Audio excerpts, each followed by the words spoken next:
un espacio necesario para que los investigadores de diferentes países de América Latina conozcan más el trabajo de investigación que se hace en otros países, que empecemos a hacer más trabajo comparado, no a mirar los fenómenos que investigamos en cada país, sino poder empezar a mirar y aprender de las comparaciones entre países y también empezar a hacer trabajo más colaborativo, ¿no? Que podamos empezar a hacer más trabajo entre investigadores de diferentes países y avanzar la investigación. Un segundo gran objetivo de la red que iremos persiguiendo de una manera más pausada, es un objetivo de mediano y largo plazo, es lograr que la red también ayude a potenciar más el impacto que la investigación que hacemos tiene sobre el debate público y sobre la política pública. No solo para el cambio de políticas públicas, sino también para educar al público en general en la manera en que ven y piensan sobre los problemas relacionados con las drogas.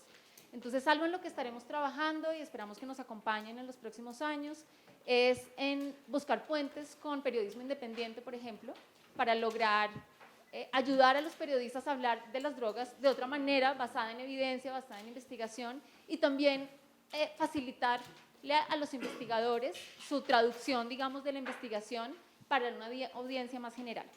Entonces, estaremos trabajando en eso también y esperamos que Redesdal y la web de Redesdal se vuelva como un punto de encuentro entre los investigadores que hacen trabajo sobre drogas en América Latina. Entonces, esta primera conferencia es como el primer esfuerzo de hacer esto, de conectarnos, de presentar trabajo, y esperamos que a partir de esto creen redes también en estos días, en los cafés, en los almuerzos, en las cenas, para que podamos potenciar más investigación conjunta. Te voy a agradecer a muchas instituciones y financiadores que hicieron posible la red y que hicieron posible la conferencia. La Open Society Foundations ha financiado buena parte de lo que estamos haciendo ahora. El CECET, que es donde está esta beca de la Open Society, ha sido la institución, digamos, donde originamos esta red en Colombia y va a seguirlo apoyando en los próximos años y agradecemos mucho ese apoyo.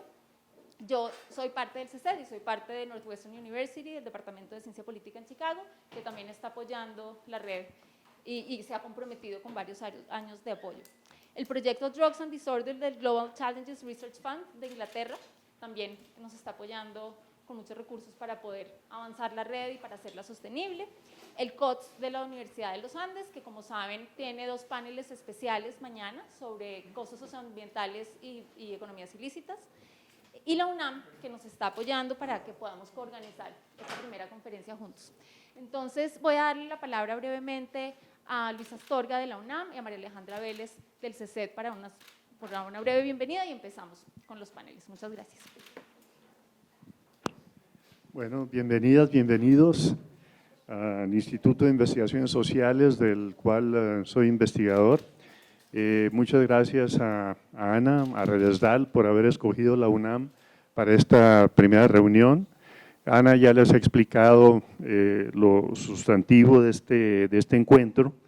Queremos agradecer al Instituto, evidentemente a la UNAM, a Leticia Merino, una colega de aquí del Instituto que nos apoyó muchísimo con sus asistentes. Y sin más preámbulos, empezamos porque tenemos ya el tiempo encima y una disculpa por estos cambios. Hay muchas actividades en la UNAM y hay una lucha feroz por los espacios, pero mañana tendremos el auditorio, si han tenido tiempo de echarle un vistazo, bueno, vamos a estar más cómodos que aquí, pero bueno, como es gente acostumbrada a estar entre libros, pues estamos aquí en la biblioteca. Bienvenidas, bienvenidos, gracias.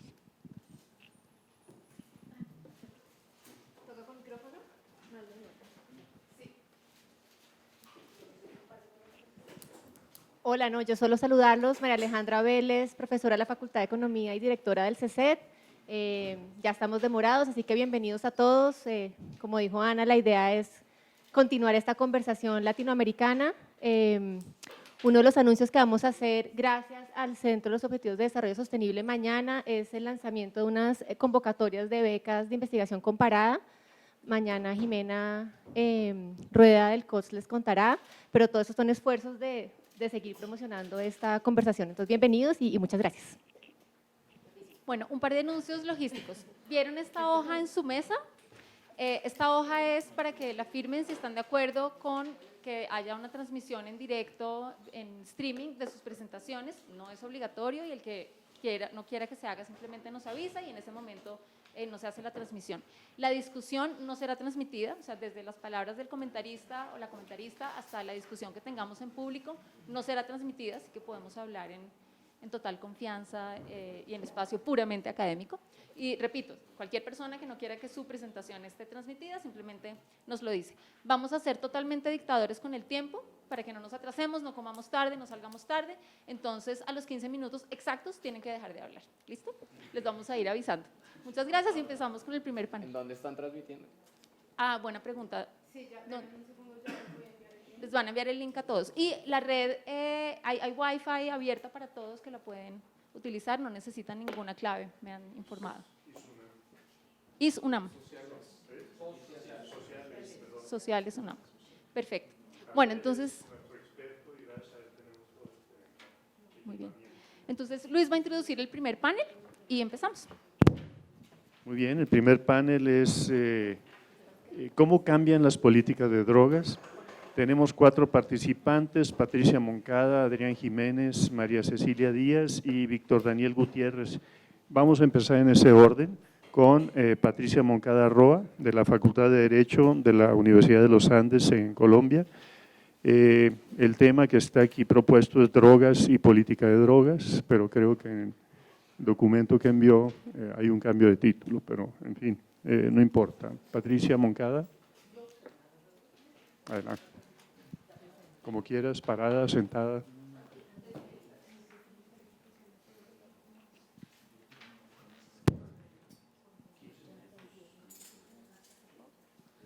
Buenos días, mi nombre es Patricia Moncada Roa, soy profesora de la Facultad de Derecho de la Universidad de los Andes. Les doy las gracias a los organizadores por la invitación. Muy contenta de estar por primera vez en Ciudad de México y muy contenta de estar en la UNAM. Entonces, voy a arrancar. Voy a hacer una presentación de un análisis preliminar de la jurisprudencia de tutela de la Corte Constitucional respecto de la política de erradicación de cultivos ilícitos mediante aspersión aérea y terrestre de glifosato.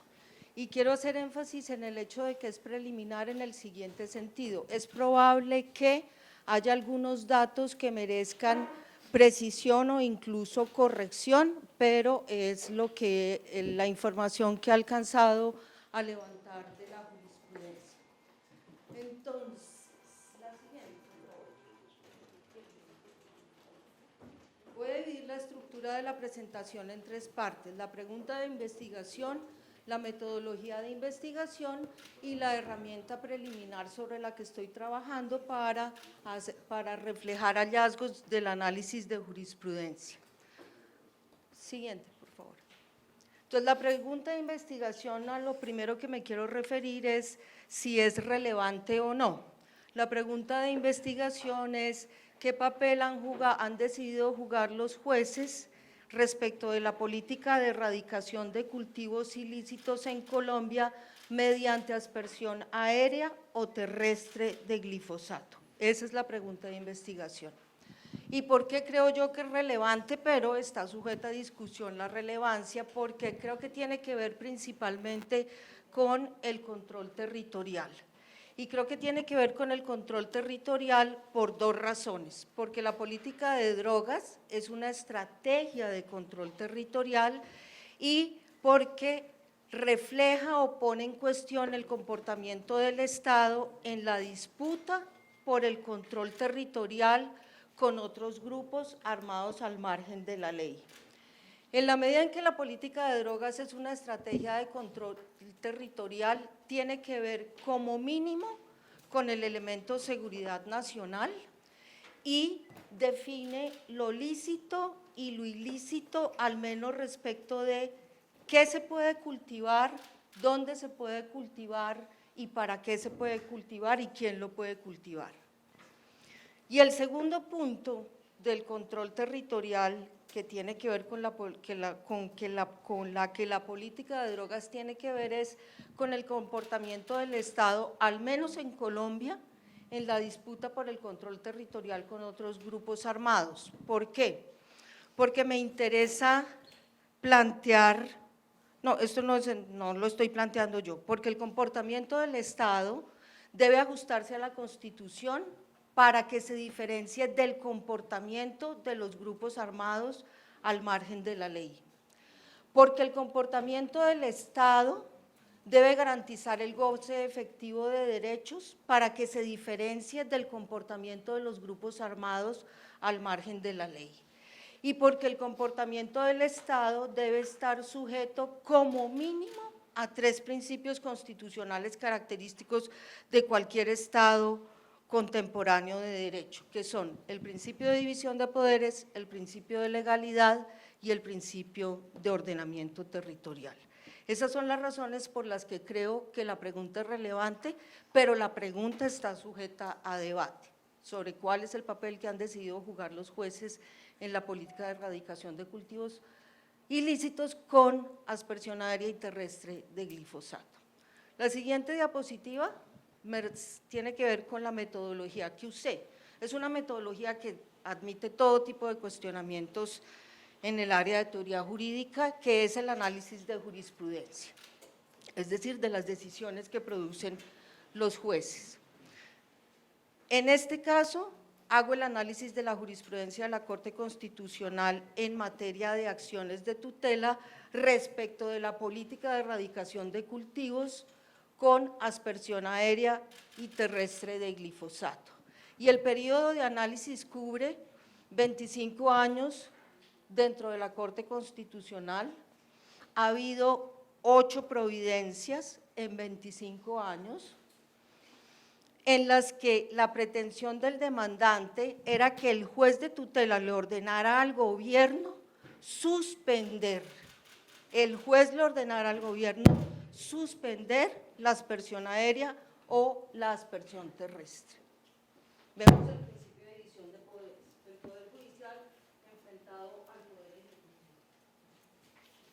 Y escogí para esta etapa del estudio el primer momento del proceso de tutela, que tiene que ver con el deber de cualquier juez de determinar como primera medida si la acción que le están proponiendo es procedente o no.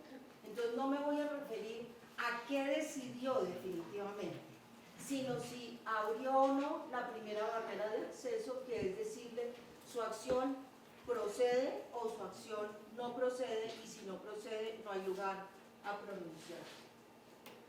La tercera parte.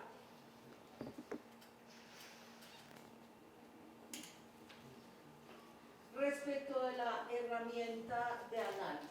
Entonces, en esta tabla presento las 8 providencias en las que estuvo de por medio, en alguna medida, la discusión de que el juez ordene suspender o no la aspersión de glifosato para erradicar cultivos ilícitos. Entonces, cubre 25 años. La Corte Constitucional empezó a funcionar en 1992 y fíjense que desde 1993 produce la primera decisión respecto de la solicitud de suspender la erradicación de cultivos ilícitos. La siguiente se produce 10 años después. ¿Por qué? No lo sé, pero el análisis empieza a reflejar ese tipo de preguntas. La siguiente está en 2011-2014 y de 8, lo que muestra la columna del año es que la mitad, 4 del 50%, se ha producido en 2017. Eso también me parece que implica profundizar ahí la investigación. ¿Qué pasó entre 2011 y 2017 que no hubo pronunciamientos? Esta es la fecha en que se produjo la providencia de la Corte Constitucional, y en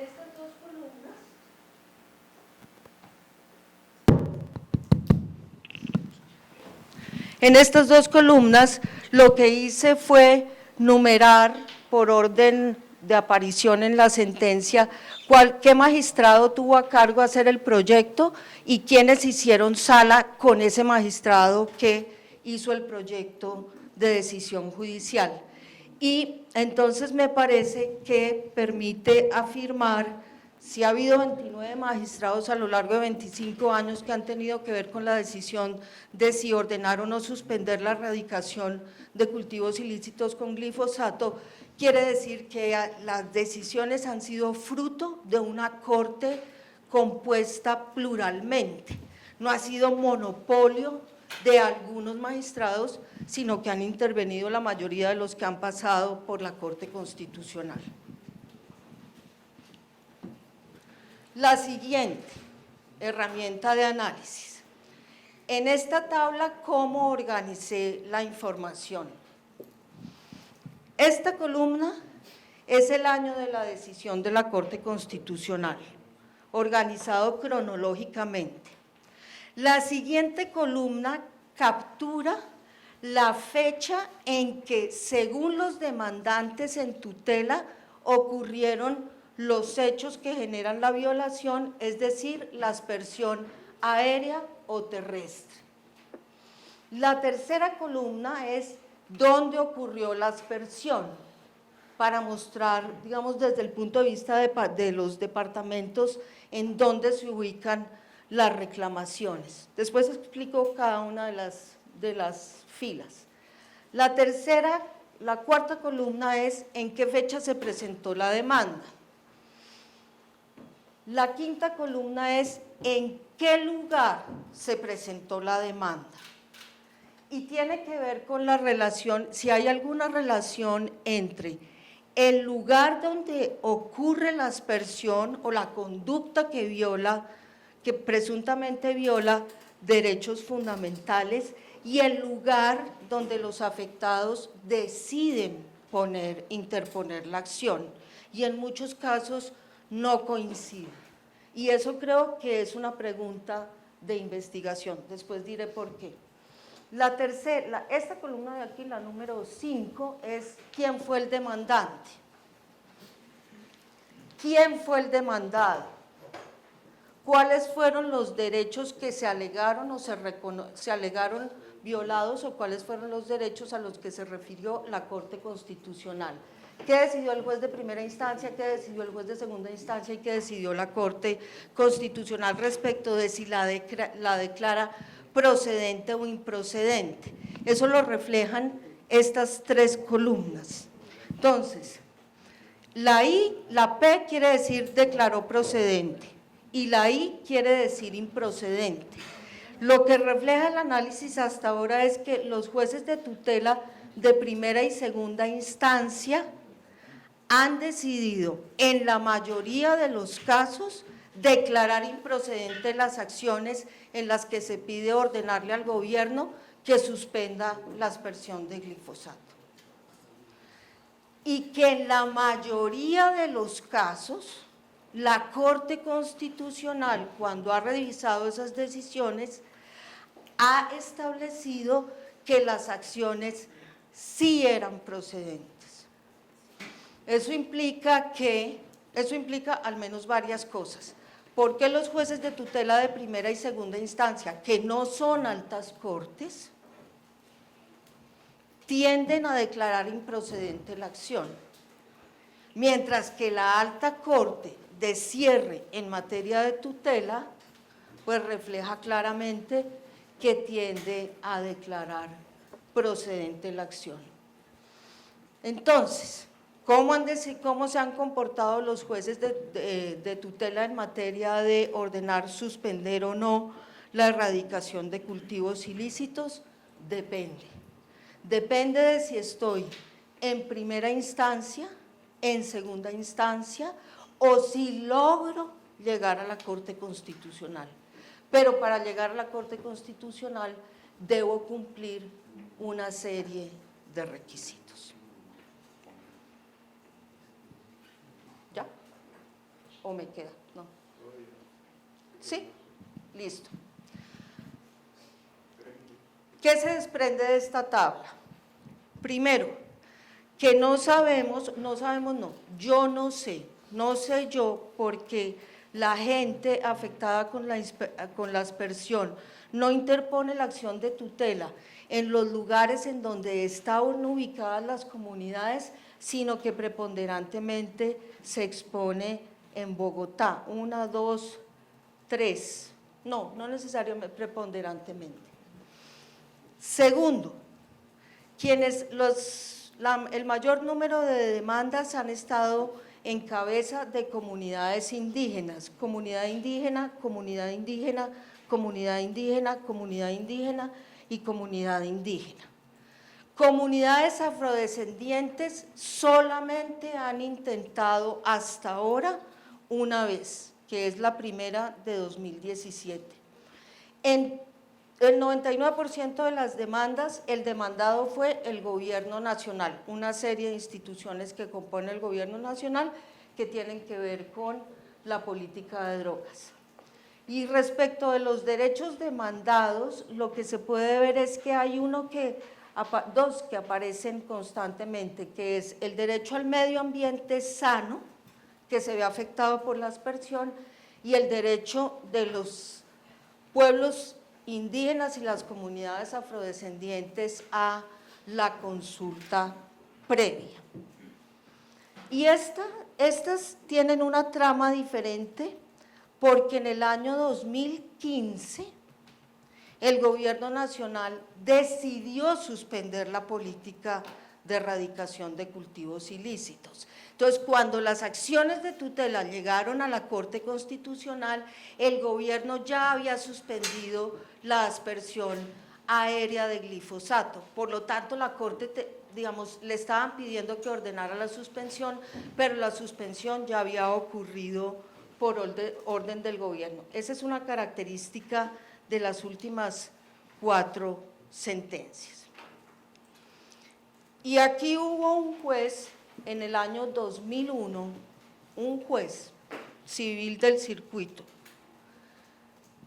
que fue el primero que se atrevió en el año 2001 a ordenar en el auto que admitió la demanda, ni siquiera en la sentencia, a ordenar en el auto que admitió la demanda como medida cautelar que el gobierno suspendiera la aspersión aérea de glifosato. La respuesta por parte del gobierno fue contundente. Se le vinieron a esa decisión todas las entidades del gobierno que habían sido demandadas, interpusieron el recurso de reposición. Finalmente, el juez, cuando dicta la sentencia, echa para atrás la medida cautelar y termina negando la solicitud de suspender la aspersión aérea. Pero este juez es muy importante en la historia del comportamiento de la rama judicial respecto de ordenar suspender la aspersión aérea o terrestre con glifosato. Listo.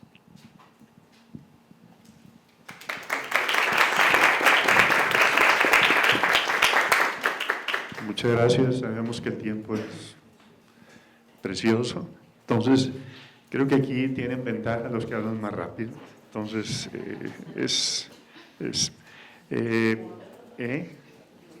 pausado. Continuamos con Adrián Jiménez Sandoval, de Cannabis Libre en México. Su tema es la incidencia de las redes de la sociedad civil en los poderes federales durante el proceso de reforma a la política de drogas en el periodo 2015-2019. Adrián.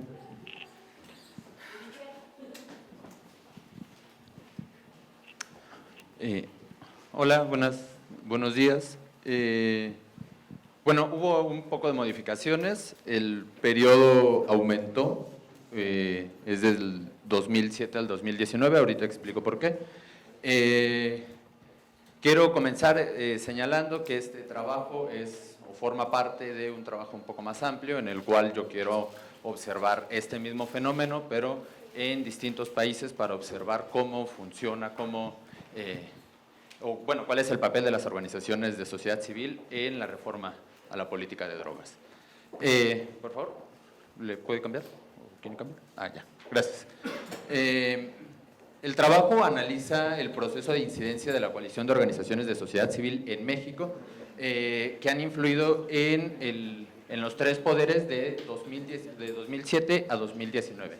¿Por qué este periodo? Bueno, yo creo que es importante entenderlo en el contexto de la guerra contra el narcotráfico en México, en el cual a partir del a finales del 2006, pero principalmente a partir del 2017, bueno, empieza un discurso por parte del gobierno y políticas públicas enfocadas en la criminalización y el combate al narcotráfico y cero tolerancia.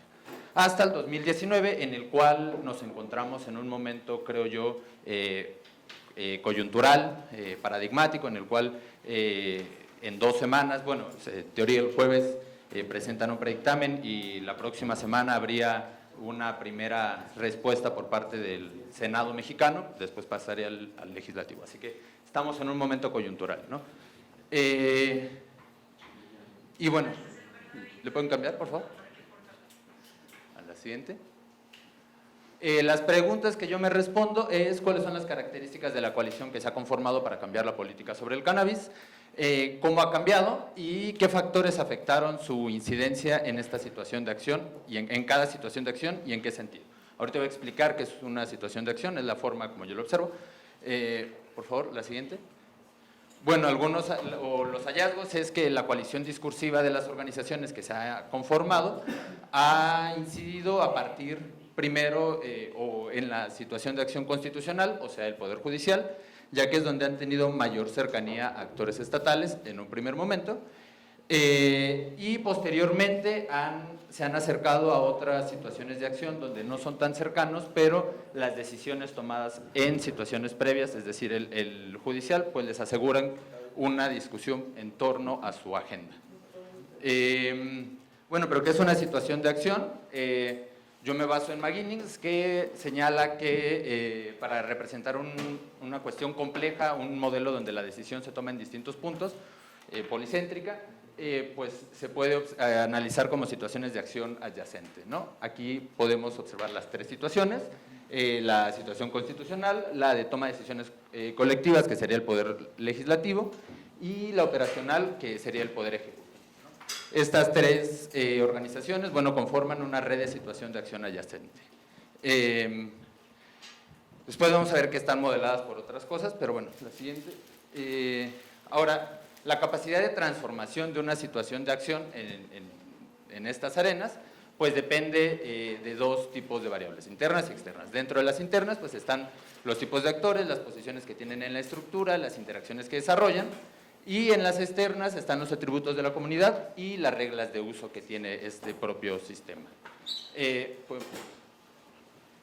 ¿A la siguiente? Sí. Ahora, ¿qué es una coalición discursiva? ¿Qué es lo que yo estoy observando, como yo refiero que son las organizaciones o esta coalición? Bueno, primero, un fenómeno discursivo es reproducido y transformado a través de una variedad de actores políticos que no necesariamente se conocen, pero a través de sus actividades refuerzan un particular conjunto de argumentos en un dominio político dado. ¿Esto por qué es importante? Porque hay un discurso que los unifica, pero no es que ellos estén actuando de forma coordinada o que todas las organizaciones se conozcan, sino son distintas organizaciones que están, digamos, bajo un paraguas que es la política de drogas o lo que ellos están buscando, ¿no? Para que el discurso específico se convierta en hegemónico, necesita dominar el campo en el cual está formado a través de bloquear flujos de otros discursos que también hay. Y bueno, este punto de vista pone el énfasis en la credibilidad, aceptabilidad y confianza que tienen los actores. Es decir, no tanto en el discurso como tal, en el tema técnico del discurso, porque en las políticas públicas siempre van a haber como muchos elementos técnicos que van a ser y que o que están fundados en conocimiento técnico, y entonces un debate técnico pues al final de cuentas generalmente no termina resolviendo nada, ¿no? Entonces a lo que vamos es la cercanía de los actores, la confianza que tienen los actores sociales con los políticos o los políticos con los sociales para poder transmitir el mensaje. La siguiente. Bueno, la coalición discursiva pues entraría aquí, ¿no? En el centro, intentando influir en las 3 arenas. Quiero aclarar que estas 3 arenas son cerradas. La constitucional pues nada más forma parte pues, los ministros en este caso, en la de decisiones colectivas pues los legisladores, y en el Poder Ejecutivo pues las distintas secretarías y entidades estatales. Bueno, la coalición en México, ¿cómo es? ¿Cuáles son algunas características? ¿Puedes avanzar? Bueno, los actores primeros a los que vamos a observar que inciden en esta red, pues son organizaciones como el Colectivo por una Política Integral hacia las Drogas, México Unido contra la Delincuencia, el Centro de Impacto Estratégico, Espolea, Por Grace, Reverdecer, AMECA, AMEM.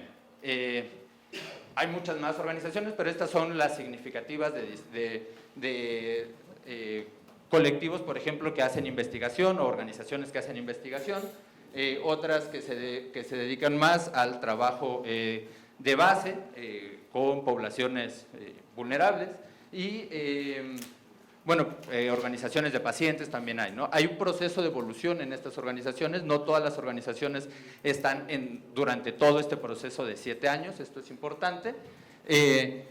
Si bien CUPID, MUC, son organizaciones que llevan bastante tiempo, en el Espolea también es otra organización que, bueno, ya no está, pero formó parte o fue un semillero de otras organizaciones que se han reproducido, ¿no? Como Reverdecer o AMEM, en este caso, ¿no?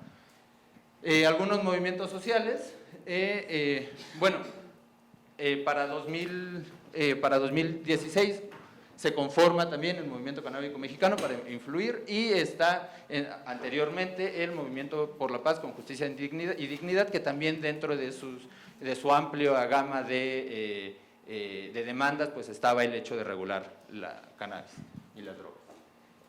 Las posiciones, bueno, las organizaciones nacionales vinculadas a organizaciones internas, bueno, también están, perdón, las organizaciones internacionales, aquí, bueno, yo nada más señalo 2, World Drug Policy Foundation, pero bueno, hay más. Las posiciones, pues eso, las organizaciones que están vinculadas a organizaciones internacionales tienen mayores recursos financieros y técnicos, esto es importante, y las organizaciones con mayores recursos pueden incidir en situaciones técnicas. Esto es muy importante también para entender en qué arenas van a incidir cada una, o en qué situaciones de acción van a incidir cada una. Las acciones que realizan son presentar amparos, participan en foros, realizan manifestaciones, se reúnen con actores políticos. Estas son algunas de los repertorios que nosotros podemos encontrar. Bueno, las situaciones de acción, la primera situación de acción es la situación constitucional. Esta es una situación que se vuelve relevante a partir del 2011 con reformas que permiten a los derechos internacionales, bueno, elevan a los derechos internacionales a rango constitucional, y además en el 2013 además hay una reforma para poder a la ley de amparo, lo que permite, bueno, pues empezar a poder defender derechos desde el poder judicial. Esto hace que se vuelva una arena importante de discusión. Lo que les decía, bueno, ¿quiénes son actores de esta situación? Son los ministros. Las posiciones, bueno, ellos están en un nivel son horizontales, pero hay que reconocer que el ministro que redacta la ponencia tiene un papel central. Y bueno, las acciones que realizan es atraer casos, crear ponencias, las discuten, resuelven y dictan. Una de las variables o de las reglas que también hay, variables externas que también hay en la situación constitucional, es el hecho de que es una comunicación técnica la que se realiza en este espacio. Así que es difícil que cualquier organización pueda activar este tipo de agendas. Al revisar el caso, bueno, las dos organizaciones en este punto que son más importantes en el caso mexicano es México Unido contra la Delincuencia y el Centro de Impacto, el CEIS, que es un centro de litigio estratégico que les permite avanzar la propuesta. Hay trabajos muy interesantes que describen las relaciones que estas organizaciones pues han tenido con algunos magistrados, y que esto también, además del lenguaje técnico y de los recursos que tienen para sostener un caso de estos, pues ha hecho posible que en 2015 hubieran dos fallos muy importantes. Uno, el de la niña Grace, que permite, que le da acceso, y es la primera mexicana, acceso a productos de cannabis. Ella tiene una enfermedad. Y el segundo es el caso de Smart, ¿no? Que es las primeras 4 personas que consiguen un amparo para uso lúdico o personal de la planta. Este hecho genera que esto pasa en 2015, en 2016 empieza o genera una discusión, un movimiento en las otras dos situaciones de acción. Por un lado, en el legislativo y en el judicial, así que, y en el ejecutivo. Por favor, puedes avanzar a la siguiente lámina. La siguiente. Siguiente. Ya. La siguiente situación de acción es la toma de decisiones colectivas. En estas son los senadores y diputados, son los legisladores. Los legisladores que son miembros de las comisiones dictaminadoras tienen una mayor centralidad. Y las acciones que pueden realizar son presentar iniciativas, elaborar dictámenes, discutir en comisiones, aprobar, bueno, todo el proceso legislativo. Y atributos, bueno, de la comunidad está dividido en partidos políticos que necesitan crear coaliciones para poder participar. Ahora, aquí en esta arena, en esta situación de acción, hay dos elementos más bien un elemento que hace que se abra también el diálogo con el legislativo, que son acuerdos que suscribió el gobierno mexicano para el gobierno abierto. Esto obliga al gobierno a tener que invitar a organizaciones o hacer foros, espacios para discutir con mayor profundidad los casos, ¿no? Esto hace, bueno, que las organizaciones tengan acceso. ¿Qué hacen? Bueno, yo les digo que desde 2007 las organizaciones empezaron a presentar iniciativas. Desde el colectivo por una política integral hacia las drogas, pudieron presentarla. Sin embargo, esta iniciativa la presentaron con uno de los partidos que ese mismo periodo perdería el registro, porque fue un partido muy pequeño, el Partido Socialdemócrata, el cual pues no avanzó esa ley. Sin embargo, nosotros podemos observar en un trabajo de Rosemary Sefi, en el cual rastrea cómo fue aumentando el número de iniciativas y, bueno, y además la centralidad o relevancia de los partidos políticos que la presentan, ¿no? Ahora, bueno, les digo, en 2016 empiezan foros en el legislativo, y en 2007 se aprueba una reforma en la cual lo único que se aprueba pues es el uso medicinal de la planta y para investigaciones. Sin embargo, mandata al Poder Judicial, al Poder Ejecutivo a presentar el reglamento, a publicar el reglamento, y ese reglamento no ha sido presentado hasta ahora. Bueno, pero ¿qué pasó en 2018? Hay un cambio en el gobierno en México, y la que sería, y la que es la secretaria de Gobernación, en ese momento legisladora, presenta una iniciativa, la cual, bueno, pues regula de una forma, permite clubes canábicos, el cultivo doméstico y bueno, regula las otras cosas, ¿no? Bueno, pasemos a la siguiente lámina, ya que es la siguiente. La última, bueno, la situación operativa. Podemos observar que hay, en la situación operativa es el Poder Ejecutivo, están las distintas secretarías y las distintas instituciones también del Poder Ejecutivo. Aquí hay una distribución jerárquica en la cual el presidente pues, tiene la posición central, y las acciones pues, dentro de esta arena pues, es que también puede enviar iniciativas, emite reglamentos, permisos y diseña y ejecuta políticas. Al enviar él en 2017, o en 2016, el Ejecutivo envió una iniciativa que genera el debate, esta aprobación que yo les comentaba del 2017. Ahora, bueno, pues no hay mucho más que decir porque se me acabó el tiempo. Gracias.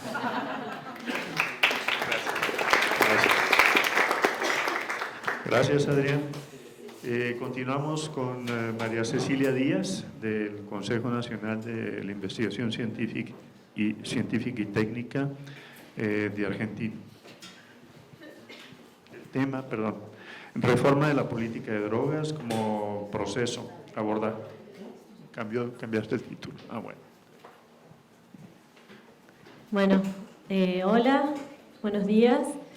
En primer lugar quería agradecer la oportunidad de estar acá presentando mi trabajo en esta primera conferencia de la red. Y bueno, el objetivo general que persigue esta presentación tiene que ver con reflexionar sobre la reforma de las políticas de drogas como un proceso en curso y considerar localmente y en detalle las transformaciones relativas a la planta de cannabis y sus derivados, en lo que tal vez han sido las transformaciones más visibles en lo que concierne a drogas y que se han visto en los últimos años, y hacer esto a partir de un abordaje antropológico de la conformación de redes de relaciones y conocimientos entre actores que protagonizaron y dieron forma a la causa del acceso al cannabis para uso terapéutico entre 2015 y 2017 en Argentina. En la medida en que la antropología se ocupa justamente de investigar sobre los sentidos que las personas le atribuyen a sus prácticas, esta pesquisa fue realizada a partir del abordaje etnográfico, del acompañamiento etnográfico,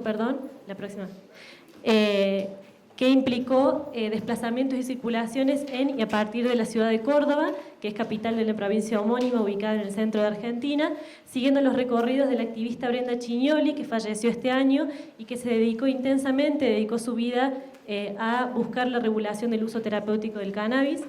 También implicó el trabajo junto a una agrupación local, particularmente en la asociación Edith Moreno Cogollos Córdoba, y ese trabajo permitió establecer contactos con integrantes de otras agrupaciones, y también ese acompañamiento implicó la escritura conjunta de informes, de cartas, de documentos para el trámite de personería jurídica de las asociaciones y también de relatorios, etc.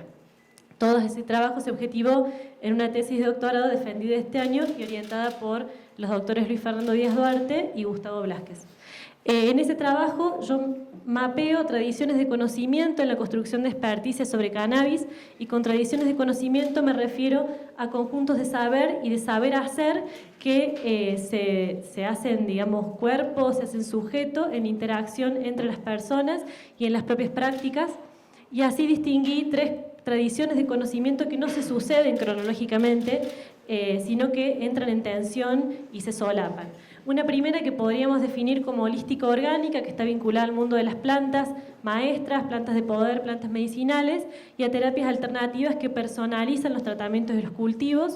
Una otra tradición de tipo civil, que abarcaría el universo de relaciones entre organizaciones no gubernamentales y agencias o agentes estatales, y que tendrían que ver tal vez con la dimensión que el compañero dijo previamente de ese conocimiento técnico sobre cómo presentar una causa para reforma de las políticas de drogas.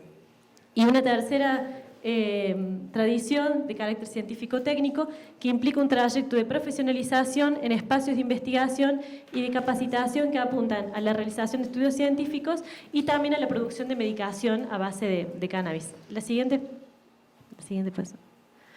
Bueno, en este trabajo puntualmente yo mapeo tres tipos de mutaciones que ponen en relación y tensión esas tradiciones. En particular aquí distinguí tres ejes, podrían ser más, pero bueno, por una cuestión de tiempo decidí enfocarme solo en esos.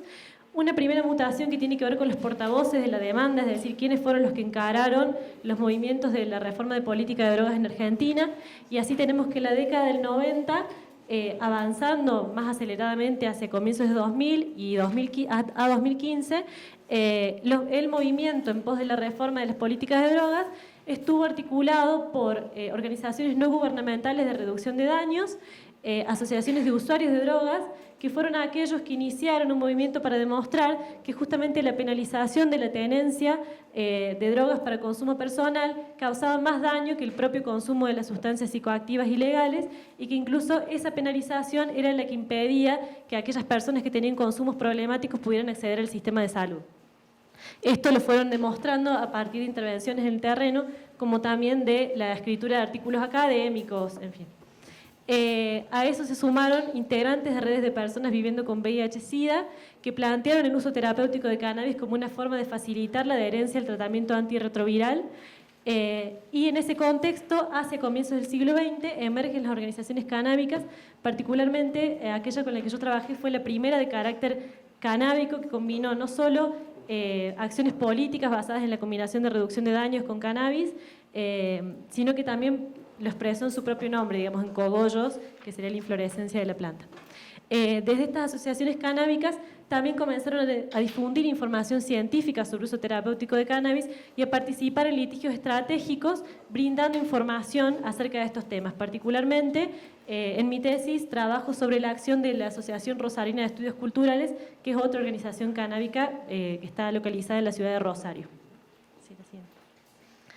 Entonces, en las audiencias públicas y debates que se dieron hacia 2011 y 2012, el consenso de estas agrupaciones se estructuró en torno a la despenalización de la tenencia de drogas para consumo personal, es decir, la modificación de la ley 23.737, que es la que regula esa, que es la ley de estupefacientes, digamos, y se desplazó la demanda por la regulación del cannabis hacia un segundo momento que ocurriría posterior, digamos, una vez que la despenalización se hubiera logrado. Sin embargo, en las audiencias públicas se hizo presente el uso terapéutico a partir de intervenciones de activistas que, en nombre propio, hablando de sus propias experiencias, mencionaban los beneficios que el cannabis le había traído a su vida, digamos, para sus cuadros de salud. Principalmente me enfoqué en las presentaciones de Brenda, como representante tanto de la red de personas positivas como también de un movimiento de normalización del cannabis basado en Córdoba. Así es. Bueno, a partir de 2015 lo que se hizo visible fue otra convergencia que tuvo como actores principales a familiares de niños y niñas con encefalopatías graves que se presentaban fundamentalmente como madres y conformaban asociaciones civiles y redes, es decir, se desarrollaron de manera análoga a como habían hecho las agrupaciones canábicas previamente, solo que cambiando los actores, y en esas redes me enfoqué en Cannabis Medicinal Argentina y Mamá Cultiva Argentina, entre otras, y que eran movimientos que, bueno, en el trabajo lo describo más ampliamente, pero que tenían, digamos, como eje y punto inicial de acción, tal vez, la presencia de casos resonantes en otros países, entre ellos Chile, México, Estados Unidos. Otro de los actores que participaron de esa convergencia eran los cultivadores de cannabis, nucleados en agrupaciones canábicas o no, que montaron dispositivos solidarios de ayuda, contención y cuidado para proveer información confiable sobre el aceite de cannabis y también incluso proveer el aceite de manera solidaria. Así iniciaron un proceso de especialización y se empieza a hablar más en este contexto de la categoría cultivador solidario. Y también esto atrajo el interés de un conjunto de profesionales de las ciencias de la salud y de las ciencias biomédicas. El impulso a la acción en esta nueva convergencia se orientaba en torno al tópico del sentimiento, es decir, se apelaba a una situación que era urgente y que podía ser solucionada si las personas que escuchaban aquella demanda entraban como en una relación empática con aquellos que la expresaban, teniendo la ternura como emoción política principal.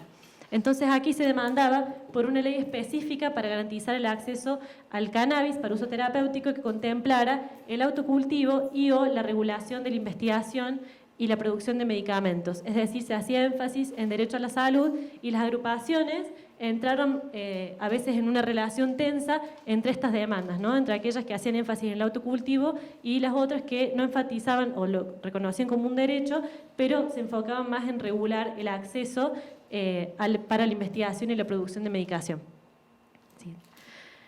Entonces, un segundo eje en el cual yo mapeo esas transformaciones es no solo en lo que tiene que ver con los portavoces, sino en la conformación de territorios que ampliaron esa demanda de acceso al uso terapéutico de cannabis, y esto se produjo no solo a partir de notas periodísticas y de acciones de cabildeo, tanto en la esfera municipal como provincial y nacional incluso, sino también por la propia circulación de los activistas por distintas ciudades en el marco de seminarios y jornadas de cannabis medicinal. Generalmente se titulaban así y consistían en eventos organizados por asociaciones civiles o por políticos que presentaban sus proyectos de ley al respecto, eran de carácter itinerante, eran realizados durante los fines de semana, lo que permitía que mucha gente acudiera porque no eran días, digamos, de trabajo, los lugares en salones de eventos públicos y privados, y en esos eventos era presentada al público una y otra vez la convergencia de actores previamente, que describí previamente, ¿no?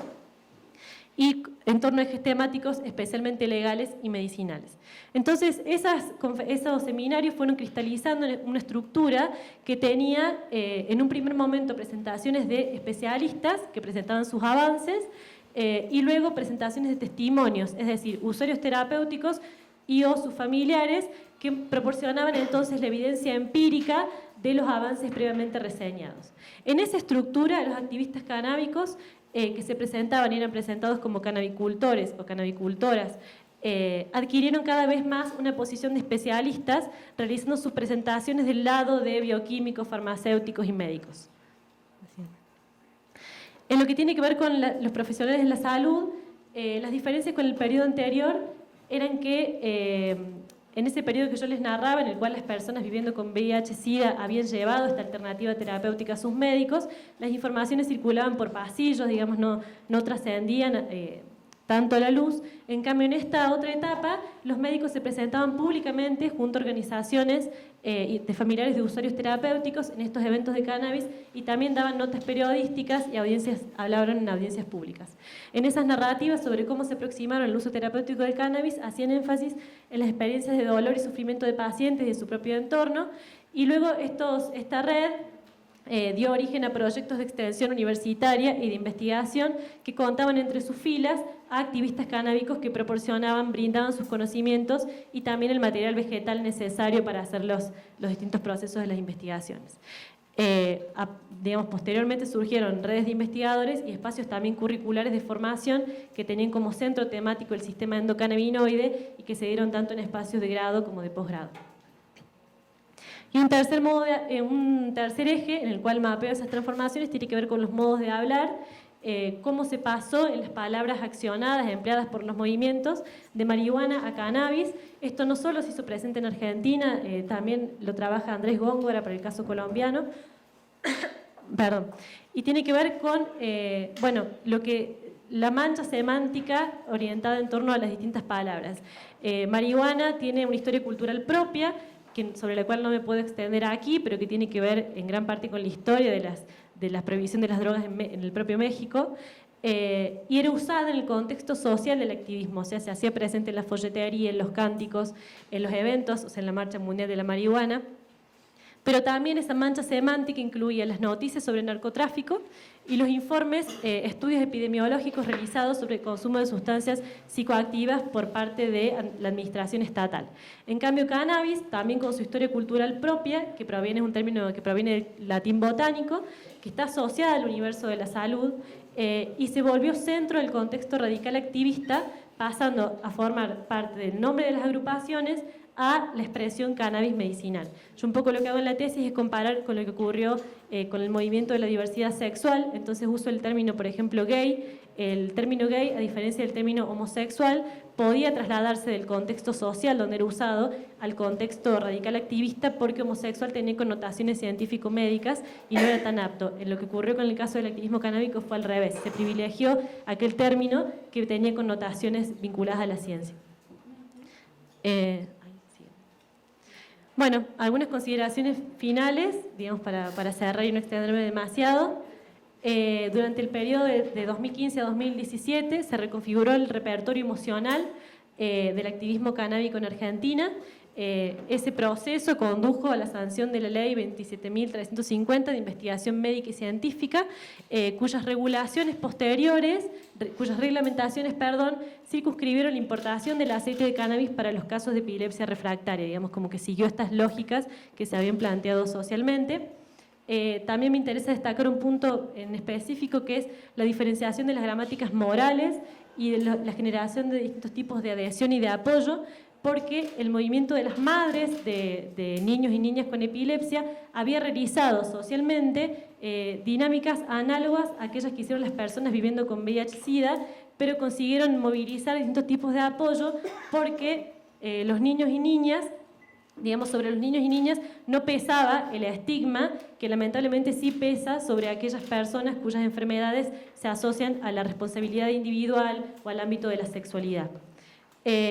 Los activistas canábicos en ese proceso, que se habían iniciado como usuarios recreativos a la vida política, se tornaron cultivadores solidarios que mediaban entre pacientes, sus familias y profesionales de la salud, y a la vez iniciaron un camino de profesionalización a partir de técnicas de asesoramiento. Esas técnicas se extendían no solo en lo que se refería al cultivo de cannabis, dosificación, preparación de aceite, sino también el propio universo de las asociaciones civiles, digamos. Eran técnicas que tenían esas variables.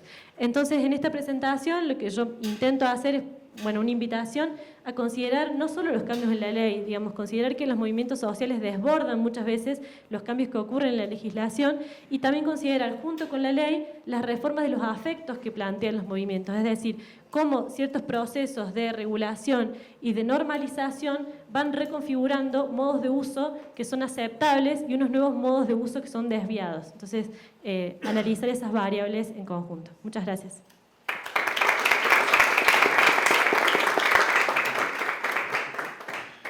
Muchas gracias a María Cecilia. Continuamos con Víctor Daniel Gutiérrez Muñoz, de México Unido contra la Delincuencia, con la ponencia Modelo para desarmar el prohibicionismo, la política de drogas desde los tribunales. Muchas gracias. Y una disculpa a la logística por entregar de último minuto mi presentación, pero es más como un guión, lo vamos a ver para un diálogo que quiero desatar aquí. Mi nombre es Víctor Gutiérrez, soy coordinador de litigio estratégico de la Asociación Civil México Unido contra la Delincuencia. Somos los revoltosos de las organizaciones civiles en México y les voy a platicar un poco de lo que hemos hecho y algunas reflexiones que hemos tenido a lo largo de la inauguración de la Clínica de Litigio Estratégico que se especifica en materia de política de drogas en nuestro país. La idea de este artículo surge hace 4 años aproximadamente, cuando estábamos compilando experiencias internacionales en materia de cannabis medicinal. Y una de las columnas que debíamos de tomar en cuenta en nuestra matriz de experiencias internacionales era la forma de creación, la forma en la que se dio estos avances en distintos países del mundo. La siguiente, por favor. Y descubrimos que la constante es a través de algo que le denominamos la fórmula tradicional. Ahorita vamos a hablar más al respecto. Después hablaremos del caso mexicano, la regulación a través de los tribunales, que es una forma de impulsar la política pública muy aguerrida, muy agresiva, y es pues a través de sentencias que se va moviendo todo el sistema, impactando en el legislativo y en el ejecutivo. Y finalmente algunas deudas pendientes del litigio estratégico, porque descubrimos que cuando solucionábamos una cosa, cuando abordábamos un tema específico de la regulación, salían 7 aspectos más que debíamos de atender. Entonces no nos ha dado la vida, estamos poco a poco avanzando en estos temas, pero es honesto de nuestra parte decir que todavía tenemos deudas pendientes con el movimiento de política de drogas relacionadas con el litigio estratégico. Siguiente, por favor. Muy bien, la fórmula tradicional es el debate en los congresos. La fórmula tradicional es muy lógica, es muy humana y es la característica típica de la democracia. Por ejemplo, en Uruguay se realizaron modificaciones a las leyes a partir de la salud pública como eje rector. Y por supuesto, cuando Uruguay es el único país que ha cumplido completamente el convenio marco para el control del tabaco e incluso ha ido a litigios internacionales para proteger la salud pública, su regulación en materia de cannabis, que además fue el laboratorio de experimento para todo el mundo, tomó como eje rector la salud pública. En Portugal, la medida fue más leve, despenalización. Perfecto. Y en Estados Unidos, la explotación de la industria. ¿Y por qué me atrevo a hacer esta aseveración? Porque se permite publicidad, porque se permiten comestibles, porque se permiten una serie de medidas que objetivamente dañan a la salud, pero generan una industria. Entonces, independientemente, estos son solo algunos ejemplos un poco radicales sobre modelos de regulación, pero independientemente del modelo de regulación que analicemos en general en el mundo, se llegó a estos cambios en las legislaciones de cada estado, de cada país, a través del diálogo. E incluso ahorita reflexionando sobre las presentaciones que se han hecho en este foro, los litigios alimentaron el diálogo en los congresos. Se llegó con datos claves a sentarse y a decir, tenemos que modificar estas 3 leyes, estas 5 leyes, para avanzar hacia una política de drogas integral. Y esto se hace a través del debate en los congresos, de referendos, de consultas públicas, de todas las herramientas en las que el pueblo manifiesta su sentir, ¿no? O sea, la realidad de la ciudadanía ha cambiado, las leyes deben de cambiar, Debemos de impulsar esto a través de un sistema normativo que se adapte a nuestras necesidades de hoy en día, que no son las de 1950, que no son las de 1900, etc. Pero, ¿qué pasa cuando no existen circunstancias favorables para el debate? En México tenemos 500 diputados, tenemos 128 senadores, tenemos un ala muy tradicional, tenemos un ala que se resiste a los cambios, un ala que se resiste al diálogo. Y, bueno, ¿qué pasa cuando llevamos más de 8 años, hablo desde la perspectiva de México Unido contra la Delincuencia, allegando información técnica, demostrando con evidencia científica, por ejemplo, el uso medicinal del cannabis? ¿Qué pasa cuando nos topamos con esta pared, con esta barrera, en la que no hay diálogo para modificar la normatividad? Y es cuando se desata el litigio estratégico en México. Siguiente, por favor. Muy bien, el litigio estratégico surge desde México Unido contra la Delincuencia porque no somos una asociación de salud pública, somos una asociación de seguridad y justicia. Y como ya lo mencionaron en la ponencia anterior, se desata la guerra contra las drogas en México, hay aumento en la violencia, tenemos la presencia de cárteles, tenemos militarización, tenemos violaciones sistemáticas de derechos humanos que van desde la desaparición de más de 40,000 personas, tortura, enfrentamientos violentos entre militares y el crimen organizado. El tema de drogas en México se convierte en un tema de violencia, que es el foco rojo que tenemos que atender en nuestro país. A partir de este punto de vista, decidimos dejar un poco de lado, no digo que ya no lo hagamos, porque seguimos produciendo evidencia e informes que hacemos llegar a los legisladores, pero decidimos apostar fuertemente al Poder Judicial. Y esto es por 3 razones muy importantes. La primera es que los jueces entienden de razones. O sea, un juez no te puede decir, por lo menos desde la reforma que ya se tocó en materia de derechos humanos, pues no, porque yo creo que no y te cierro la puerta. Te tiene que justificar con argumentos su resolución. E incluso cuando nos hemos topado ante jueces conservadores, jueces que tienen una perspectiva distinta a la que nosotros tenemos, existe la oportunidad de que se revisen cada una de las sentencias que se exponen. Esto es magnífico porque un juez ya no puede dictar una resolución de manera autoritaria.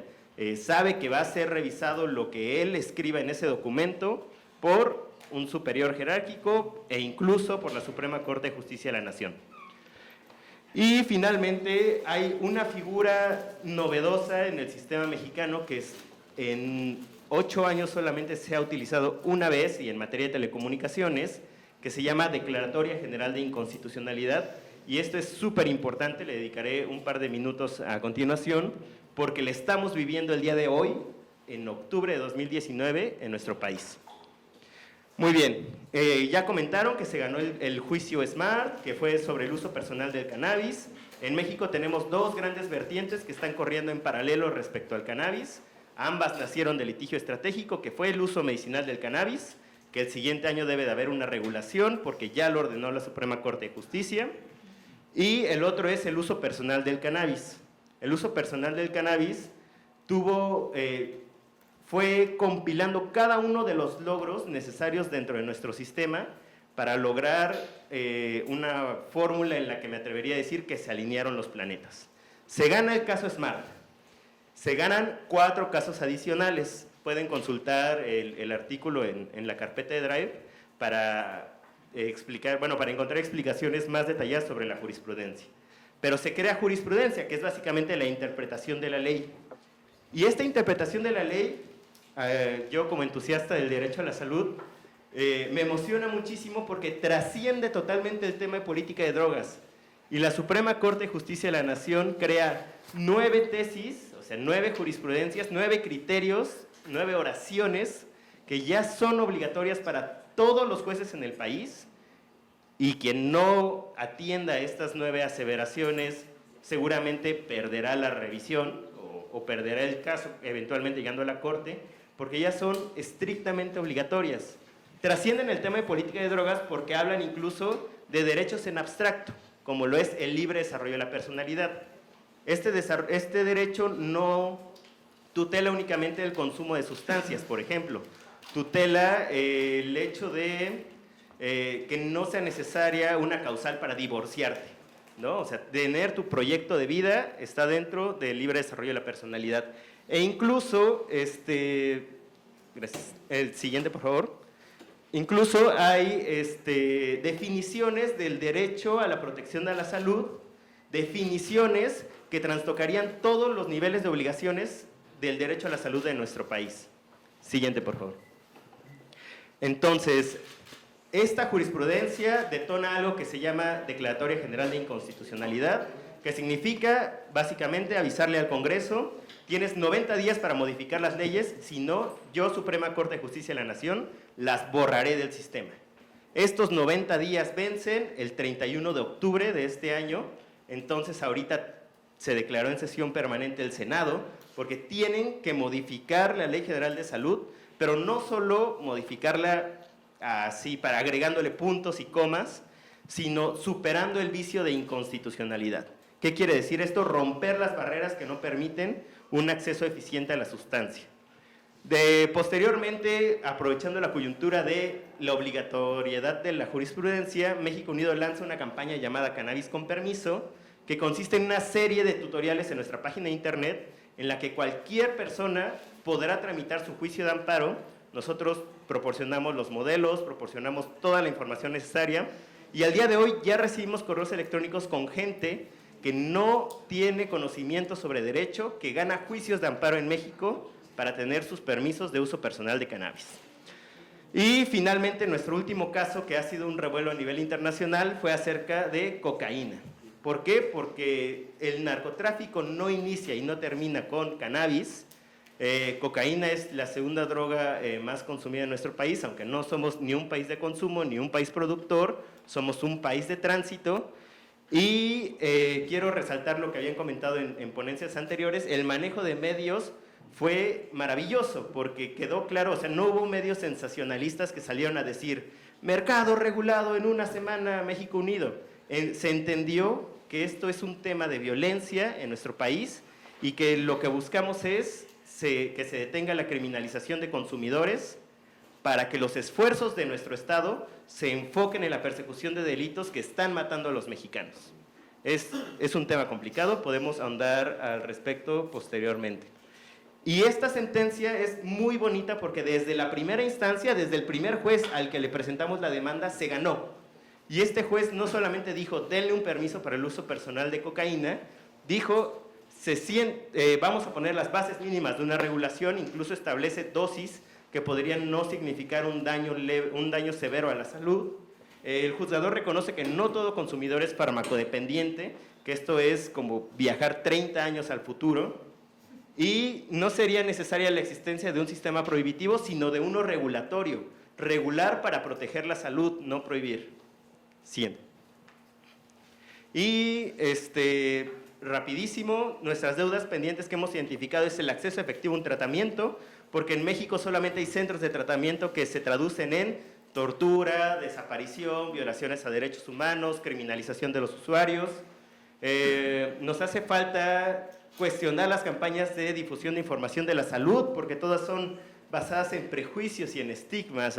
Todo consumidor ya se destruyó su vida y entra en una espiral de perdición y muerte. No, lo que necesitamos es evidencia científica, es sensibilización de la sociedad. Y finalmente, el uso personal de otras sustancias. ¿Por qué? Porque los jueces ya se pronunciaron sobre el sistema prohibitivo, no tanto sobre la peligrosidad de determinada sustancia. Y esto significa que cualquier narcótico o estupefaciente que sea para uso personal puede colocarse en el banco de los acusados y revisar si estas prohibiciones son proporcionales y le sirven a la población para proteger la salud sin lesionar derechos humanos. Y finalmente, existen puntos en contra de esta herramienta. No todo ha sido bonito, no todo ha sido divertido. Los plazos son terribles, nos tardamos 2 años, 3 años, 5 años en cada juicio. La labor de sensibilización de los juzgadores es indispensable. Tenemos que comentar a los juzgadores que las personas consumidoras no son criminales, no son delincuentes, porque traen toda la carga de estigmatización de los últimos 50 años que se ha difundido en todo el mundo. La especialidad técnica del juicio de amparo es algo que no cualquiera puede realizar. Nosotros tenemos especialistas en medios de control de la constitucionalidad, en derecho penal. Es una carrera aparte, tenemos 10 años haciendo litigio estratégico y aún así estamos cuesta arriba en todo lo que se refiere a aspectos técnicos. Pero la gran conclusión es que a pesar de todas estas consideraciones, sin el litigio estratégico no estaríamos en el debate que nos encontramos el día de hoy. Muchas gracias.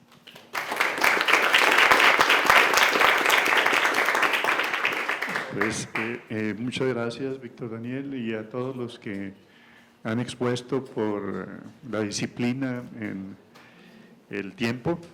Y ahora no va a haber preguntas, ¿verdad? ¿O sí? Pues primero tus comentarios. Bueno, mis comentarios serán muy breves para dar pie a las y Ana me va a llevar el tiempo. Tenemos entonces escasos 22 minutos, si no me equivoco, para terminar este panel. ¿Ana? ¿Sí? Sí. 22 minutos. Bueno, sí, yo quiero hacer énfasis nada más en 2 o 3 cositas que son comunes justamente a las ponencias de este panel. Una de ellas es que hay ausencia a la mención de las convenciones de la ONU. Obviamente todos estamos pensando en eso, pero ninguno hizo referencia a esto, ¿no? Entonces, son 3 niveles de análisis que hay que tomar en cuenta, evidentemente, que es el aspecto multilateral, representado por las convenciones de la ONU, que son, digamos, las legislaciones que han bajado de alguna u otra manera o se han tomado en cuenta de alguna u otra manera en diferentes países. La relación de cada uno de estos países con Estados Unidos y la influencia tan grande que sigue teniendo Estados Unidos en el diseño y en la aplicación de cierto tipo de políticas sobre drogas. Y en todas las ponencias, digamos, lo que resalta es que se basan prácticamente en la situación interna, ¿no? En la situación interna donde hay que tomar en cuenta el Estado, evidentemente, pero el tipo de Estado, ¿no? Y cómo juegan los partidos políticos en este campo de la política de drogas. Y los temas que resaltan son sobre todo la salud y el Poder Judicial. Yo diría que el Poder Judicial sobre todo, y en referencia justamente en el derecho a la salud. El tema de la seguridad no es el tema de las ponencias, pero está presente. Son 3 aspectos. Son la relevancia del Poder Judicial, el tema de la salud, del derecho a la salud, y el tema de la seguridad, que están íntimamente relacionados. Porque la pregunta, y seguramente en otros paneles va a haber este tipo de discusiones, es: ¿se puede única y exclusivamente considerar el aspecto de la salud independientemente del de la seguridad? Ahí se los dejo para la discusión. Yo evidentemente tengo mi opinión al respecto, como todos ustedes. Y la cuestión de la historia y el lenguaje, ¿no? Hay ciertas referencias a cuestiones históricas que son en el tiempo, digamos, en un tiempo relativamente corto.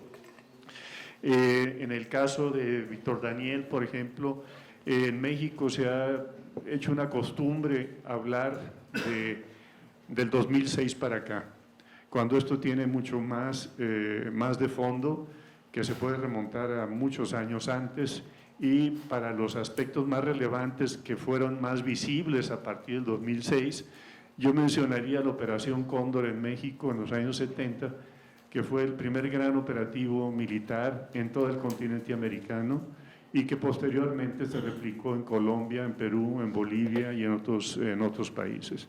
Y los temas que empezaron a ser relevantes también, como desaparición forzada, desplazamiento forzado, violación de derechos humanos, etcétera, no estaban en el discurso en los años de la Operación Cóndor. Empezaron a surgir esos temas gracias a la organización digamos, al conjunto de propuestas de gente que se organizó para la defensa de los derechos humanos cuando el discurso sobre derechos humanos no estaba en la agenda política, y eso surgió en el estado de Sinaloa. Es decir, justamente en la época de la Operación Cóndor, que podríamos decir fue aproximadamente de 75 a 78, y siguieron otros operativos.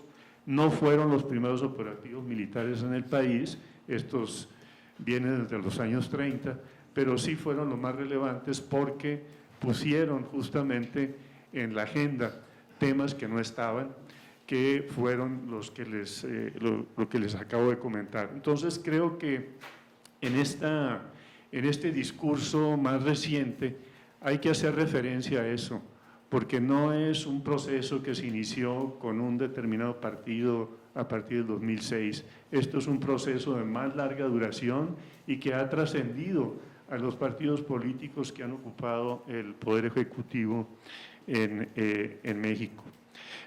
También la relevancia para el surgimiento y reforzamiento de las organizaciones de la sociedad civil en distintos países, por ejemplo en Colombia, en México, en Argentina y en otros más que seguramente van a ser mencionados, es la importancia de las organizaciones internacionales que ya fueron mencionadas acá, y que gracias también al financiamiento de estas organizaciones podemos estar aquí reunidos, como la Drug Policy Foundation y otras más, el caso de WOLA, de TNI, en fin, de todas aquellas instituciones que ustedes conocen muy bien, que sí han tenido un papel relevante en posicionar estos temas, no solo en los foros de Naciones Unidas, sino de impulsar a las ONGs o a incluso contribuir a la creación de ONGs en distintos países para plantear este tipo de discusiones y también ver cuáles son aquellos poderes en los cuales se puede incidir con mayor fuerza. Llama la atención que en países, por ejemplo, como los nuestros, en el caso de México particularmente, donde el Poder Judicial y el Poder Legislativo han estado o estuvieron o hay intención de seguir teniendo ese control de parte del Poder Ejecutivo sobre el Legislativo y el Judicial.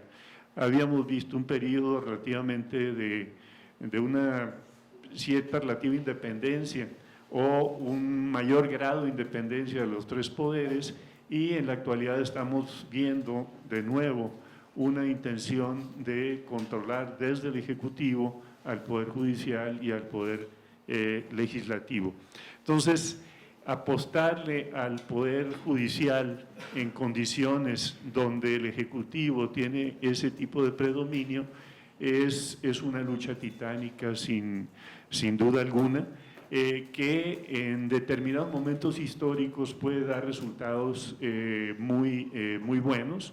Yo pensaría, por ejemplo, en el impacto que ha tenido el reforzamiento del Poder Judicial en Italia, por ejemplo, en relación a la delincuencia organizada, relacionada con todos estos temas que hemos estado trabajando, y también el reforzamiento en Colombia del Poder Judicial.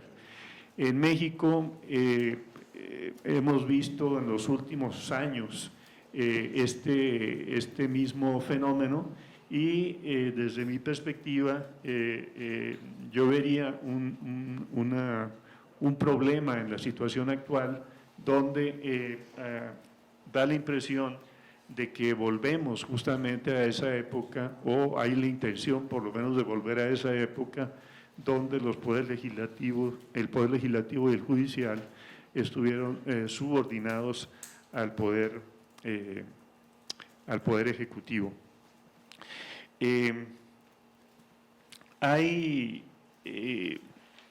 Eso lo retomaremos, creo, en la mesa de discusión general, donde creo que uno de los temas que hay que tomar mucho en cuenta es el tipo de lenguaje.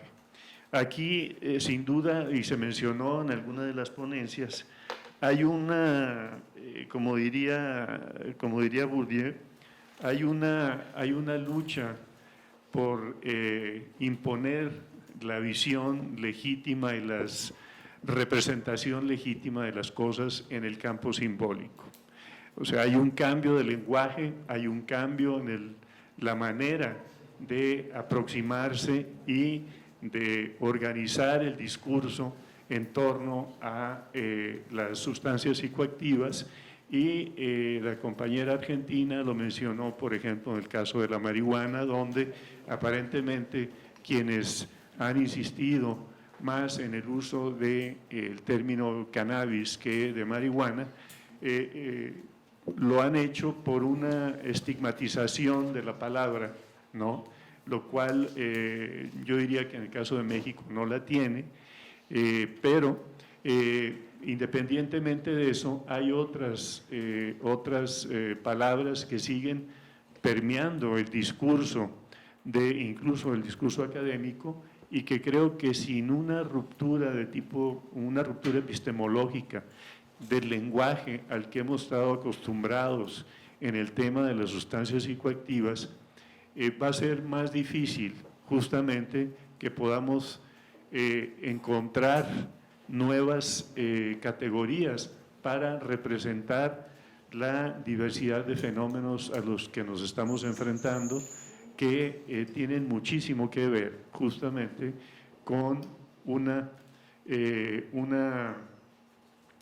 una situación que viene desde el origen mismo de las prohibiciones y que tiene que ver con esa unión entre, inseparable diría yo, entre seguridad y salud, y el tipo de instituciones en las cuales se está poniendo el mayor énfasis en los diferentes países y que tiene que ver con el tipo de organización política de cada uno de los estados. Es decir, la correlación de fuerzas que hay entre los tres poderes, el ejecutivo, el legislativo y el judicial. Entonces, en algunos momentos determinados, probablemente en algún país, sea más estratégico apostarle al poder legislativo y no tanto al judicial, y en otros al judicial y no tanto al legislativo, y en otros incluso al poder ejecutivo y no a los otros dos. Entonces,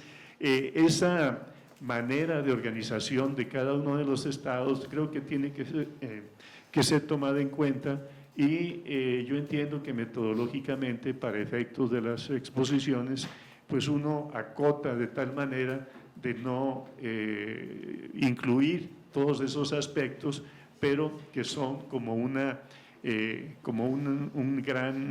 gran sombra que a veces puede ser amenazadora de parte de algunos poderes, y que están ahí justamente ya sea para acelerar en un momento determinado este tipo de procesos de reforma, o para contenerlos.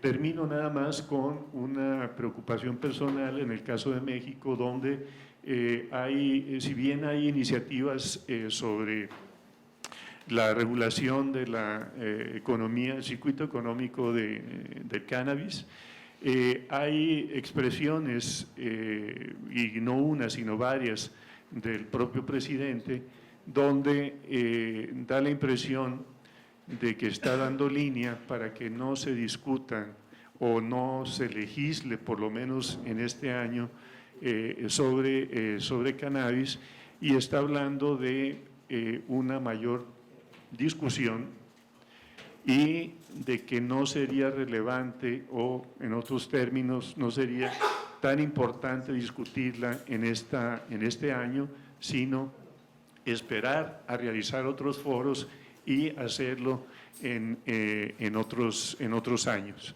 Y también está el último artículo del exsecretario de Salud y exrector de la UNAM, que actualmente es embajador de México ante la ONU, de la Fuente, donde está insistiendo también en que el problema no se podrá resolver si no es justamente con una colaboración internacional.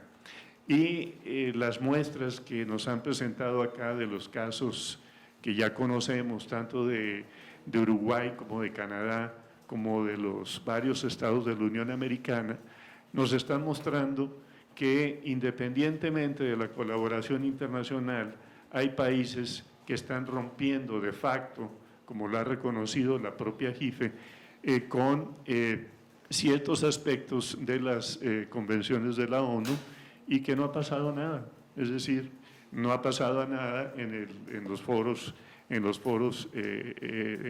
la ONU, quiero decir, y tampoco ha habido una reacción feroz de parte del gobierno de Estados Unidos, porque por lo menos en el tema de cannabis no tendría mucha autoridad, digamos, para estar impidiendo que otros países hagan lo que ya varios de los estados de la Unión Americana han realizado.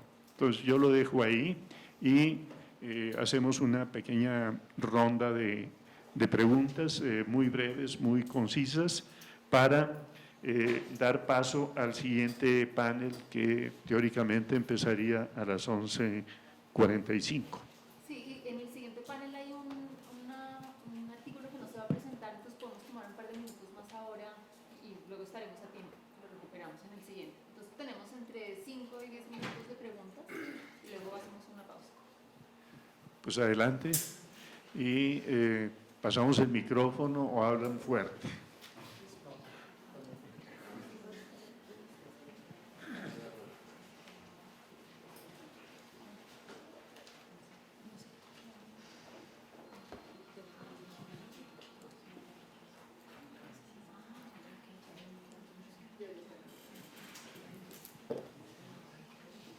La pregunta sería para Cecilia y para Adrián.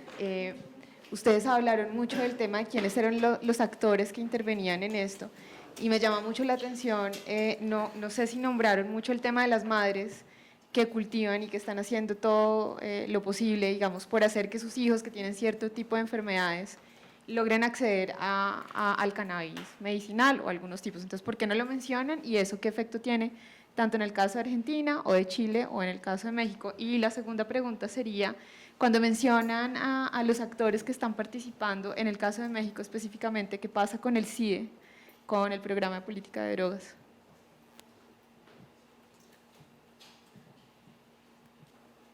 Bueno, no sé si la dinámica es, ¿vamos respondiendo a cada pregunta o hacemos una ronda? Pueden ir respondiendo. Vale. Con respecto a las madres que cultivan, sí, yo hablé de las madres en la exposición en mi trabajo. Principalmente lo que ocurrió, bueno, en Argentina fue justamente esta mayor visibilidad de las madres a partir de ese periodo que yo narro que comienza en el 2015 y que tiene que ver con un poco las repercusiones que tuvieron ciertos casos resonantes que trascendieron en Argentina y también que tenían como protagonistas a una niña y a su madre, ¿no? Entonces en estos medios de comunicación, tanto revistas especializadas como medios diarios importantes del país, prensa gráfica, se hicieron presentes esas historias, alcanzaron gran repercusión y siempre con el acento puesto en el rol justamente de la madre, asociada a las labores de cuidado. Entonces, bueno, esas son un poco las modulaciones que ocurrieron en torno a las presentaciones de estos movimientos de activistas y fundamentalmente en particular, había dos organizaciones principales que fueron aquellas que tuvieron los recursos como para crear redes que trascendieron, digamos que se articularon varias provincias, varias ciudades del país también, y que eran las que yo mencioné, Cannabis Medicinal Argentina y Mamá Cultiva Argentina, que replicaba la experiencia de Mamá Cultiva Chile, y La primera, CAMEDA, que es Cannabis Medicinal Argentina, su organización estaba basada, estructurada en torno a la relación entre madres. El montaje de esos eventos que yo describo de cannabis medicinal tenía que ver con la acción de una mamá, estoy usando los términos que usaban en las entrevistas, una mamá de una ciudad específica que se encargaba de montar los eventos, obtener el aval de que el evento fuera declarado de interés municipal o provincial, digamos, en compañía de las organizaciones canábicas que acompañaban esas iniciativas. Y principalmente CAMEDA se mostraba o se visibilizaba en favor de la regulación para la producción de medicamentos por parte de laboratorios públicos locales. Entonces, la presidenta de la organización es una médica y en sus presentaciones, por supuesto, hablaba como médica y a veces se posicionaba como madre también. A diferencia de esa posición, estaba la de Mamá Cultiva Argentina, que estaba en favor del autocultivo, de la producción casera de la medicina, con ciertos controles también, digamos, esa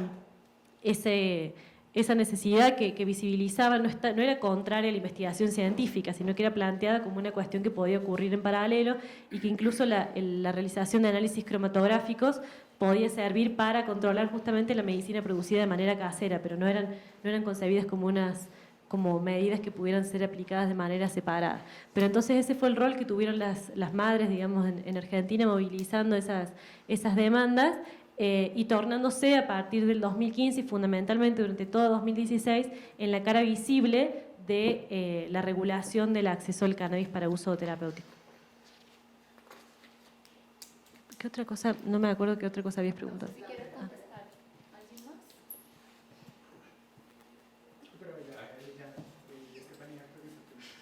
Sí, sigues ya que estás cerca y no pasa nada. Digamos, mi pregunta es referente para Víctor Daniel y es referente al recurso de amparo que se presentó para el consumo de cocaína aquí en México. Entonces, digamos, ¿cuánto tiempo tardaron o cómo fue el proceso? Pues obviamente tiene que haber un estigma mucho más fuerte que el cannabis, obviamente. Entonces, ¿cómo fue ese proceso? Pues me causa curiosidad. Pues yo vengo de Colombia, un país que es el principal productor de cocaína del mundo. Entonces me causa curiosidad, pues, esa acción que ustedes hicieron.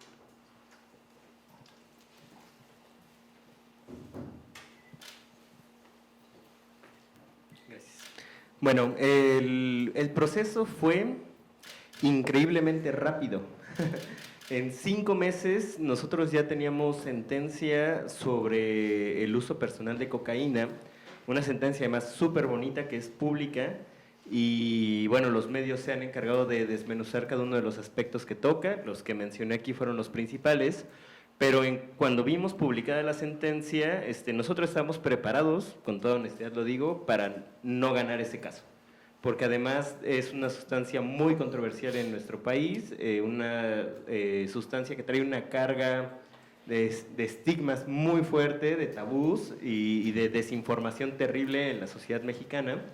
Entonces, cuando vimos publicada la sentencia de cocaína, la cual desarrollará en un momento más mi compañero, nos sorprendimos. Dijimos que la justicia y la unión ampara y protege, esta es la fórmula sacramental con la que se da el amparo. Y pensamos primero que había sido suerte, que había sido como un error, como una casualidad afortunada el hecho de que se haya publicado esta sentencia de cocaína. 2 semanas después tuvimos una sentencia igual. Entonces van 2 sentencias que desde primera instancia los jueces de distrito dicen, pero por supuesto que tienen razón y que se debe de regular esto desde fondo. Ambas fueron atraídas por la Suprema Corte de Justicia de la Nación. Cuando la autoridad sanitaria dijo, ¿qué está pasando aquí? Los jueces se están volviendo locos, vamos a revisar estas sentencias y pide que la Suprema Corte de Justicia lo analice. La Suprema Corte tiene 2 sistemas, rapidísimo, para resolver esto. Puede ser en salas, que es así, 5 ministros reunidos votando, o puede ser el pleno. El pleno son los 11 ministros tomando una decisión trascendental para el país. Este es el primer caso de política de drogas en México que va a ser analizado por el pleno de la Suprema Corte de Justicia.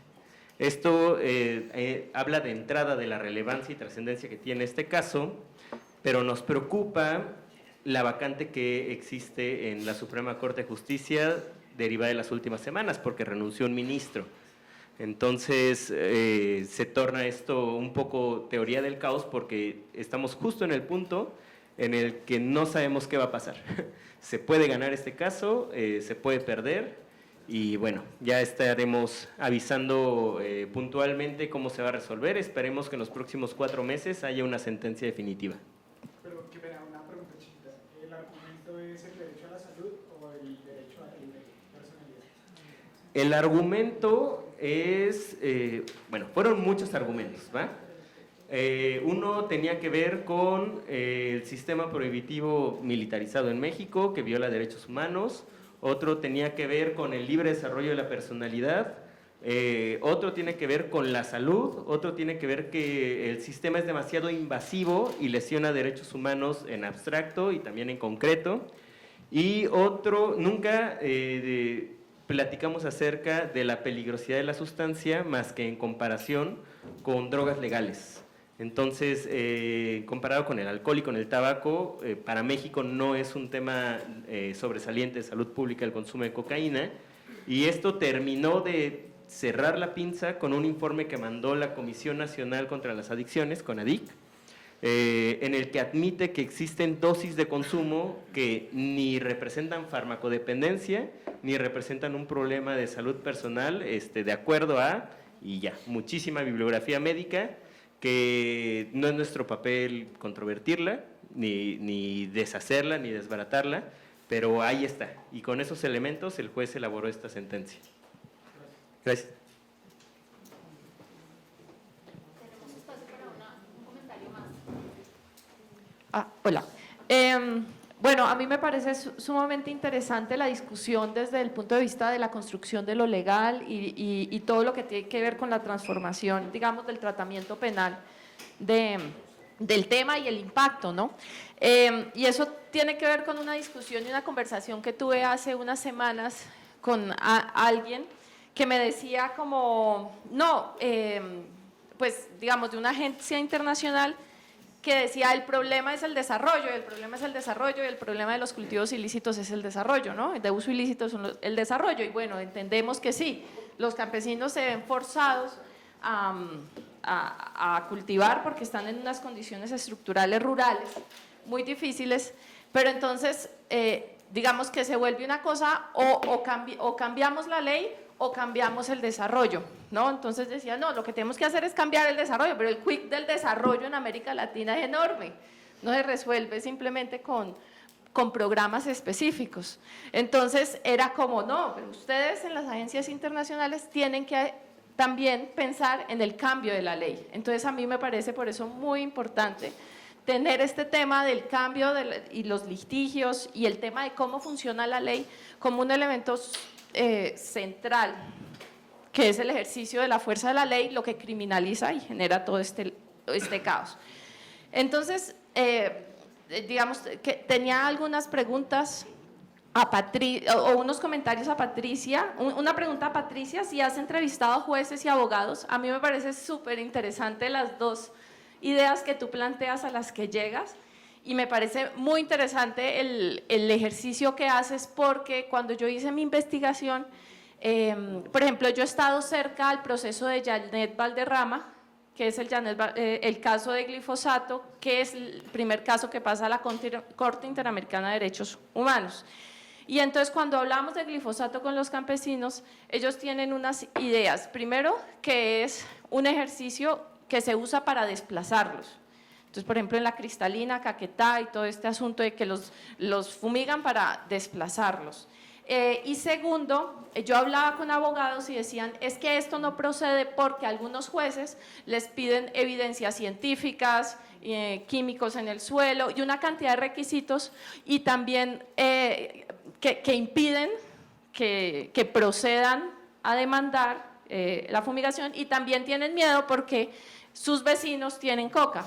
Entonces, no es algo que proceda muy fácil, sino que termina traduciéndose en organizaciones más fuertes, como organizaciones campesinas o afros o eso. Entonces, a mí me parece muy interesante y quería saber si dentro de la metodología has entrevistado jueces puntuales o piensas hacerlo en un futuro.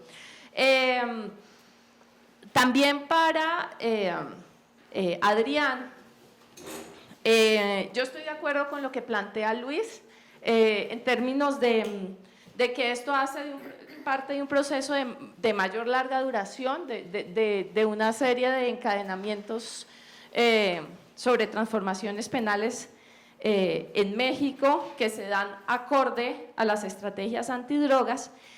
Y quería nomás preguntar si has rastreado, por ejemplo, esta nueva ola, que podría ser considerada como una nueva ola de la transformación, ¿no? Digamos, para situarla en términos temporales, ¿en qué años surgen? Que sería muy interesante plantear, por ejemplo, el CUPID, México Unidos contra la Delincuencia, Reverdecer, ¿no?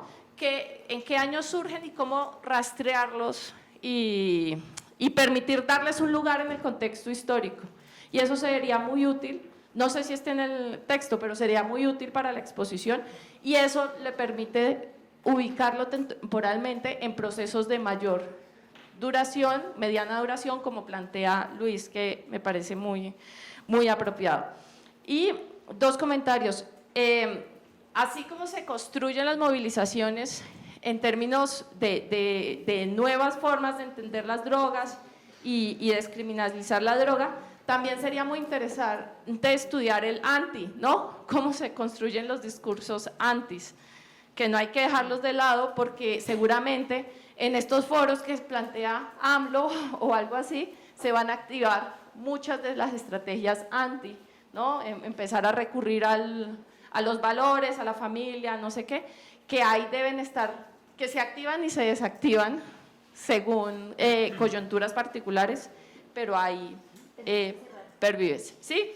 Eso es, y me parece muy interesante la idea de Luis sobre seguridad, la inseparable relación de seguridad y salud, y en algún momento del seminario ojalá nos la pueda desarrollar. Muchas gracias. Vamos a continuar esas conversaciones en el café porque me avisan que el artículo, el presentador que no había llegado, llegó. Entonces, en el siguiente panel no podemos recuperar tiempo. Entonces, los invitamos a un refrigerio y café aquí afuera. El link, esperen un momento, el link para el streaming está en Twitter, en la cuenta de Redesdal. Y necesitamos, por favor, que dos personas se acerquen a hablar con Tatiana. ¿Quiénes? Eduardo y Alejandro Beltrán. Luis, ¿tú querías decir algo? Sí, que nos avisan que en la tarde ya podemos usar el auditorio. Ah, muy bien, perfecto. Pero entonces en el siguiente panel es acá y después de la comida iremos al auditorio. Bueno, muchas gracias. No, volvemos a empezar en 10 minutos. ¿Listo? Gracias.